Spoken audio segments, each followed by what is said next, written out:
આજ રોજ દેવગઢ નગરપાલિકા ખાતે પ્રમુખ પદની ચૂંટણી યોજાયેલ હતી, જેમાં નગરપાલિકાના 24 સભ્યો હાજર રહેલા હતા. એક પણ સભ્ય ગેરહાજર રહેલ ન હતો.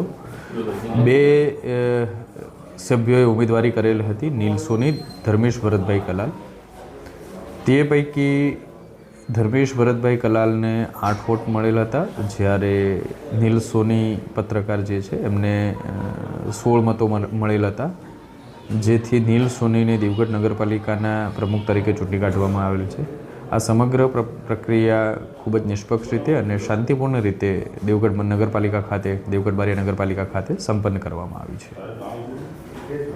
બોલો.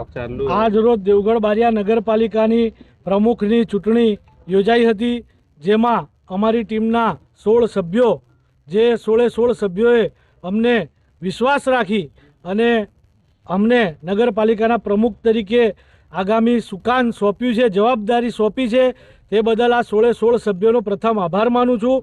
સાથે ગુજરાતમાં ભારતીય જનતા પાર્ટી ભૂપેન્દ્રભાઈ પટેલ તથા અમારા યુવાનોના હૃદય સમ્રાટ એવા નાયબ મુખ્યમંત્રી હર્ષભાઈ સંઘવીની જે ગુજરાત સરકાર ચાલે છે, એની સાથે અમે કદમથી કદમ મિલાવીને આગામી સમયમાં દેવગઢ બારિયાનો જેટલો વધુમાં વધુ વિકાસ થાય, દેવગઢ બારિયાનો અમારો સંકલ્પ છે કે ભાઈ દેવગઢ બારિયા જિલ્લો બને, આવી તમામ કામગીરી સરકાર સાથે રહી અને અમે આગામી સમયમાં કરીશું. દેવગઢ બારિયાનો વિકાસ એ જ અમારો સંકલ્પ છે.